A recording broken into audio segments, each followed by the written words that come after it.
The private dining room of the glass-walled restaurant overlooked the city skyline, glowing with ambition and money. Daniel Royce, a billionaire CEO known for ruthless deals, checked his watch impatiently. A $3.5 billion merger dinner was scheduled, and he hated delays more than bad numbers. The waitress approached quietly, balancing a tray with practiced care. She was young, composed, and wore a simple uniform that barely hid her exhaustion. "Sir, may I take your order?" she asked politely, her voice calm despite the pressure of the elite clientele surrounding her. Daniel barely looked up. "Do you people ever train properly?" he snapped, eyeing the glass. "This has fingerprints. If you can't manage basic cleanliness, you shouldn't be here." The room fell awkwardly silent. Several executives exchanged glances but said nothing.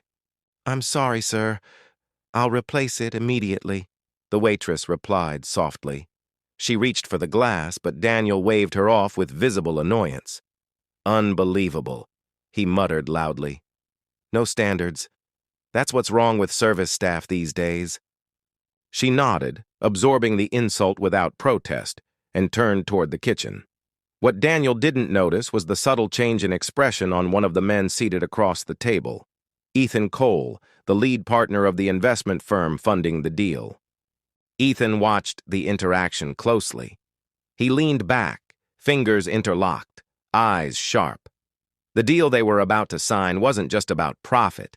His firm had a strict culture clause. Leadership ethics mattered. And Daniel Royce had just revealed something important without realizing it. The waitress returned moments later with a fresh glass, placing it carefully on the table. "Here you go, sir," she said. Her tone remained professional, but her eyes briefly met Ethan's. There was recognition there, quiet, human, and unexpected. Daniel scoffed. Finally. He turned back to his presentation, launching into projections and market dominance. "With your capital and my execution, we'll own this sector within 18 months, he said confidently, flashing a rehearsed smile. Ethan didn't respond right away. Instead, he gestured for the waitress to stay. "What's your name?" he asked, gently. She looked surprised. "Lena, sir," she replied. Daniel frowned. "Is this necessary?" he whispered sharply. "Yes," Ethan said calmly. He turned to Lena. "How long have you worked here?" She hesitated, then answered, 3 years. "I'm also finishing my MBA at night." The table went silent again, this time heavier. Daniel laughed dismissively. "MBA? That's ambitious," he said. "But ambition doesn't change reality." Lena said nothing. Ethan's jaw tightened almost imperceptibly. He nodded at her. "Thank you, Lena. You can go." Once she left, Ethan closed the folder in front of him. "Daniel," he said evenly, "before we proceed, I need clarity. How do you treat people when there's nothing to gain from them?" Daniel blinked. "What kind of question is that?" "The most important kind," Ethan replied. "My firm doesn't invest in numbers alone. We invest in leadership. What I just witnessed wasn't leadership. It was entitlement." Daniel straightened. "You're overreacting. She's staff. This is business." Ethan stood up slowly. "Exactly. Business reflects character, and character determines risk." He picked up his coat. "I'm withdrawing from this deal." The words hit the room like a shockwave. "That's $3.5 billion, Daniel snapped. "I'm aware," Ethan said, "and I'm comfortable losing money over compromising values." He turned to the others. "Gentlemen, dinner is over." Without another word, he walked out. One by one, his team followed.